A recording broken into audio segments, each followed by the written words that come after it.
Magandang araw po sa ating mga minamahal na senior at sa lahat po ng Pilipinong gustong magkaroon ng malusog na buhay. Makinig, dahil ngayon, aalamin natin ang 10 Pilipinong almusal na unti-unti nagiging lason sa ating katawan. Pang-una sa ating listahan, ang hari ng alta presyon at kanser, ang silog combo. Tapsilog, longsilog, tosilog, hotsilog. Ito po ang ating pambansang almusal. Pero sa mata ng medisina, ito po ang pambansang delikadong almusal. Himayin natin. Una, yung sinangag. Kadalasan, niluluto ito sa maraming mantika o margarin. At yung kanin, puti. Puro refined carbs. Pangalawa, yung itlog. Hindi po nilaga, laging pritong-prito sa mantika na nagdadagdag ng masamang taba at sobrang calories. At ang pinaka-berdugo sa lahat, yung ulam, tapa, longganisa, tosino, hotdog, lahat po yan, tulad ng napag-usapan natin noon, ay mga processed meats. Idiniklara na po ng World Health Organization na ito ay nagdudulot ng cancer. Punong-puno pa ito ng asin, sodium at nitrates na nagpapatigas ng ugat at nagpapataas ng blood pressure. Sa isang plato ng tapsilog, isinubo mo na ang 3 pangunahing lason. Sobrang mantika, sobrang asin at sangkap na nagdudulot ng cancer. Pangalawa sa ating listahan, ang peking pampalamig, instant fruit juice powder at kanin. Madalas, lalo na para sa mga bata, para mas ganahan kumain, ang inumin ay yung mga tinimplang fruit juice powder, orange, pineapple, mango flavor. Akala natin juice ito at healthy, pero kung titingnan nyo ang sangkap, wala po itong tunay na prutas. Ang laman po niyan ay halos purong asukal, food coloring at artificial flavorings. Isang baso niyan ay halos katumbas na ng isang lata ng soft drink sa dami ng asukal. Kapag ipinaris mo yan sa kanin na nagiging asukal din, para ka nang nag-almusal ng isang sugar bomb na direktang nagpapahirap sa iyong lapay, pankreas, at nagpapataas ng iyong blood sugar na siyang ugat ng diabetes. Pangatlo sa ating listahan, ang matamis na panganib, mga tsampurado na instant o may gatas kondensada. Masarap po ang tsampurado, lalo na kapag umuulan. Pero mag-ingat po tayo sa kung paano ito ginagawa. Yung mga instant na nabibili sa sachet, kadalasan ay mataas na sa asukal. Pero ang mas malaking problema ay kapag nilagyan na natin ito ng gatas kondensada. Ang kondensada po ay hindi tunay na gatas. Ito po ay halos purong asukal. Isang kutsara pa lang yan ay isang bomba na ng asukal. Kung hahaluan mo pa ang tsampuradong malagkit na asukal din sa katawan ng kondensada, para ka na rin kumakain ng panghimaga sa umaga. Ito po ay isa ring direktang daan papuntang fatty liver at diabetes. Kung gagawa po tayo, gumamit ng purong tableya at konting gatas evaporada. Baka naman po, bilang maliit na tulong niyo na rin po, kahit like lang po dito sa video and subscribe, okay na po. Maraming salamat po. Pang-4 sa ating listahan, ang traidor sa tinapay, pandesal na may pantapal na margarin or murang pimento spread. Pandesal sa umaga, napaka-classic. Ang lason po dito ay hindi yung pandesal mismo, bagamat ito ay refined carbs, kundi yung ipapalaman natin.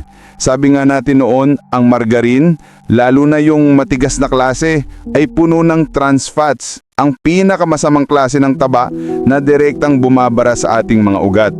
Yung mga murang palaman naman tulad ng cheese spread or pimento spread na nabibili sa plastic na lalagyan, hindi po yan tunay na keso. Ang laman po niyan ay kadalasan mga vegetable oil, asukal, pampalasa at sandamakmak na kemikal. Ito po ay peking pagkain na nagbibigay ng peking sustansya at totoong sakit. Pang-5 sa ating listahan, ang paboritong sawsawang ulam, sinangag at pritong tuyo, daing o danggit. Sino pong hindi mahilig dito? Napakasarap po talaga. Pero heto po ang realidad. Ito ay isang sodium bomb o bomba ng asin. Isipin ninyo, yung isda ay binabad na sa napakaraming asin para hindi masira. Tapos, isasawsaw pa natin sa suka na may asin at sili at kakainin kasabay ng kanin. Isang almusal pa lang nito ay maaring lumampas na sa rekomendadong dami ng asin para sa buong araw. Para sa isang senior na may alta presyon, ito ay isang direktang atake sa inyong blood pressure. Araw-arawin mo ito at para ng dahan-dahan mo na ring sinisira ang iyong mga ugat at pinapahirapan ng iyong mga kidneys. Pang-anim sa ating listahan, ang mga pagkaing debola, fish balls, kikiam, squid balls bilang ulam sa kanin. Sa sobrang pagmamadali o di kaya'y kakulangan sa budget, minsan ang nagiging ulam na lang sa umaga ay yung mga natirang tusok-tusok. Pagkain din naman. Pero ano ba talagang laman nito? Ito po ay highly processed. Ang laman po nito ay hindi purong isda o pusit. Ito ay halo-halong harina, extenders, pampalasa at napakaraming MSG o monosodium glutamate. Bukod sa wala itong halo sustansya, ang sobrang MSG ay inuugnay sa pananakit ng ulo, pamamanhid at iba pang masamang epekto sa kalusugan. Pang-pito sa ating listahan ang instant energy, instant panganib, mga energy drinks. May mga tao, lalo na yung mga kailangan magtrabaho agad, na energy drink ang iniinom sa umaga imbis na kape. Ito po ay mas malala pa. Bakit? Dahil bukod sa napakataas na asukal, punong-puno po ito ng caffeine na mas mataas pa sa isang tasa ng kape.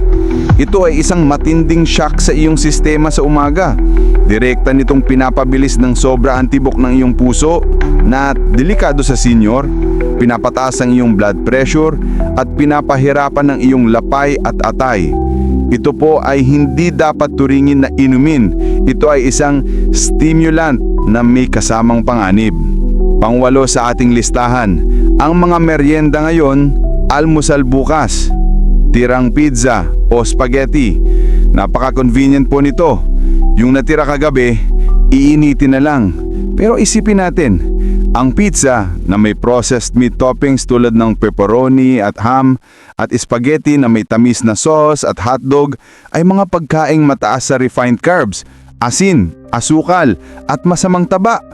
Hindi na nga sila maganda sa umpisa, tapos gagawin pa nating unang pagkain sa umaga kung kailan pinakasensitibo ang ating katawan.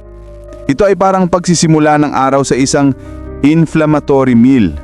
Pangsiyam sa ating listahan, ang mga nakababad sa asukal, mga cereal na pambata, makulay, matamis at paborito ng mga apo. At dahil mukhang magaan, kinakain na rin ng mga lolo at lola. Pero ang mga breakfast cereal na ito na patok sa mga bata ay isa sa pinakamasamang almusal. Huwag po tayong magpaloko sa mga nakasulat na fortified with vitamins. Ang katotohanan po, ito ay gawa sa refined grains na halos walang sustansya at binuhusan ng sandamakmak na asukal at food coloring para maging kaakit-akit. Ang pagkain nito ay halos katulad na rin ng pagkain ng isang bowl ng candy sa umaga. At ang pang-10 sa ating listahan, kanin at isang kutsarang bagoong. Ito po yung tinatawag na poor man's meal kapag talagang walang-wala ng may ulam. Pero ito rin po ay isang seryosong panganib kapag lagi ang ginagawa. Ang bagoong ay halos purong asin. Ang regular na pagkain nito ay magdudulot ng patuloy na pagtaas ng iyong blood pressure. At dahil puro kanin at asin lang ito, wala kang nakukuhang protina, vitamina o anumang sustansya. Malnourished ka na, mataas pa ang iyong blood pressure. Ito po ang isang perfect recipe para sa sakit. Ayan po, 10 almusal na dapat nating iwasan at palitan. Hindi po kailangang maging mahal ang almusal. Kailangan lang po itong maging tunay na pagkain. Salamat po sa inyong panonood and God bless.